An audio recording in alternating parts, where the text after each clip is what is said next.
President Donald Trump and Joe Biden both speaking in Minnesota today. We'll break down what they had to say. As COVID hits another area high school, are more districts expected to switch to distance learning? Plus, Ruth Bader Ginsburg dead at age 87. A look at the legacy she leaves behind. Valley News Live at 10 starts right now. Live from Fargo and serving you on TV, online and on the go. This is Valley News Live at 10. New at 10, a chunk of bridge is missing after a semi crashed into it earlier in West Fargo. That bridge is near Main Avenue and Way Station. We're told that traffic is being rerouted in that area of Interstate 94 along the extreme west side of West Fargo. The semi ran into the bridge at exit 343 to Main Avenue. Now, the semi, we're told, has significant damage. Crews are trying to get it off the interstate. There's no word on the injuries. The crash happened within the last hour. We have a crew on the scene and will continue to update this story. President Donald Trump just wrapped up a speech in Bemidji where he touched on several topics, including flipping Minnesota to red. The president spoke for nearly 2 hours at the Bemidji airport. More than 1,000 people showed up. Others were turned away due to pandemic. The president spoke out against the Russia investigation, said his Democratic candidate Joe Biden is bad for America, and denounced Democratic mayors and governors for imposing lockdowns. Although he didn't speak on the passing of Supreme Court Justice Ruth Bader Ginsburg, Trump did say he will continue remaking the court if reelected to another 4 years. We will nominate judges and justices who interpret the Constitution as written.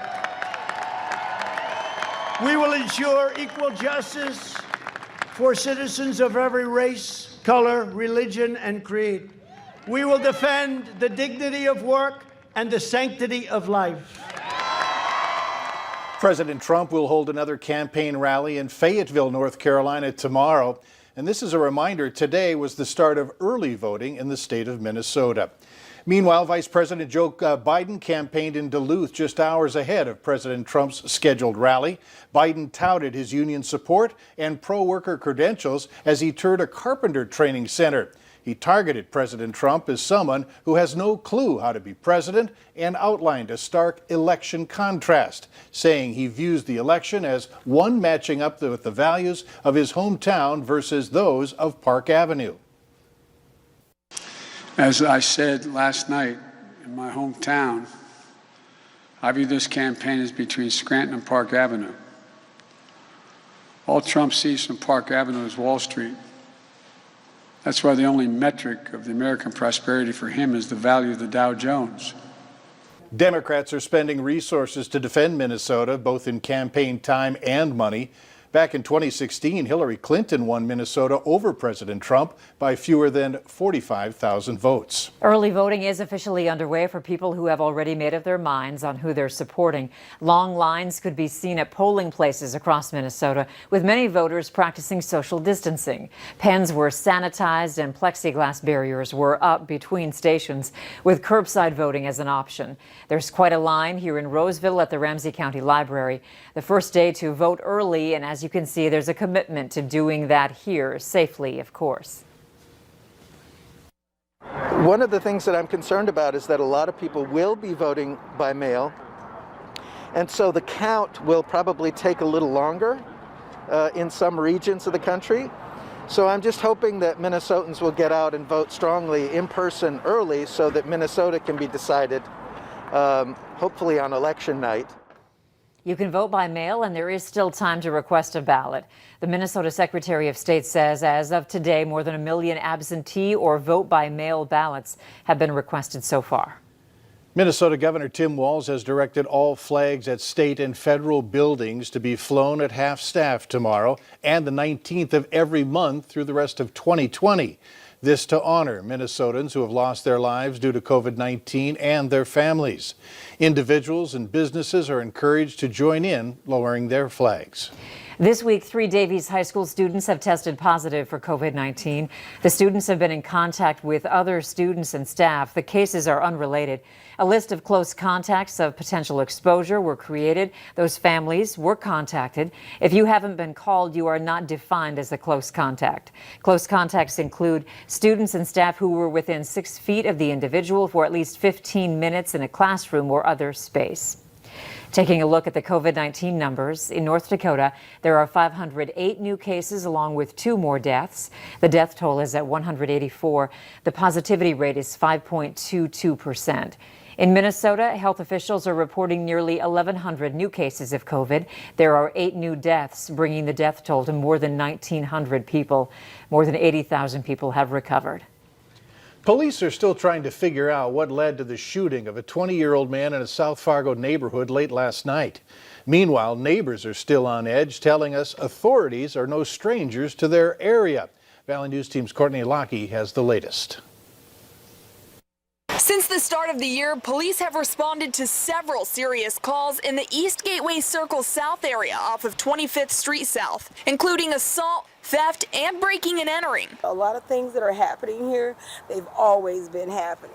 It seems like there's cops always coming through and ambulances and fire trucks. Add Thursday night's shooting to the list of events that have neighbors so uneasy. All of a sudden, we heard a pop, pop, pop. Gunshots rang out a little after 9 p.m. Police blocked off the entire street, searching with flashlights and taking photos of evidence. The entry door was shattered and police found several bullets. People arguing and kind of yelling. It just seemed like something kind of bad had happened. A 20-year-old victim was found hours later with injuries from the shooting. The man showed up to the Moorhead Walgreens with blood on him, and his friends called the authorities. It seems like a lot of our tragedies, they go misheard. It's very scary. Too close to my new home. Neighbors still want answers, and they're hoping police continue to weed out trouble. In Fargo, Courtney Lockey, Valley News Live.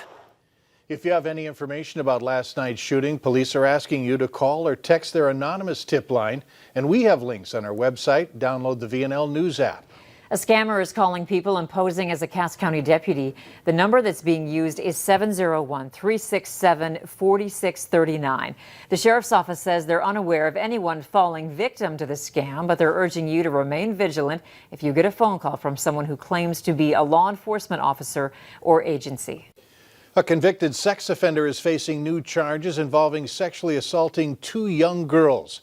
34-year-old Matthew Odegaard is charged with 5 counts of felony gross sexual imposition against victims under the age of 15.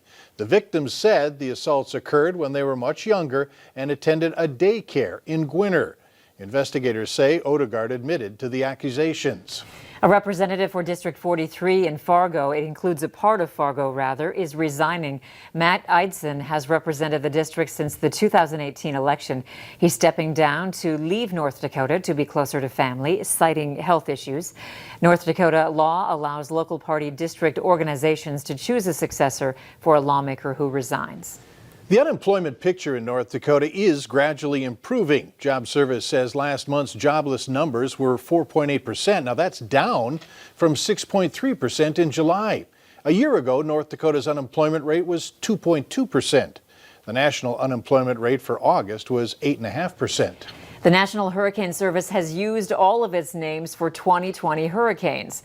Tropical storm Wilfred was named today in the eastern Atlantic. That was the last name on this year's list of 21 Atlantic hurricanes. It's only the second time in recorded history that all the names have been used. A storm near Portugal formed today and became subtropical storm Alpha. Any other storms that develop in the Atlantic during the 2020 season will be named using the rest of the Greek alphabet. People are gathered outside the U.S. Supreme Court to honor Justice Ruth Bader Ginsburg. As we mentioned, Ginsburg died today at the age of 87.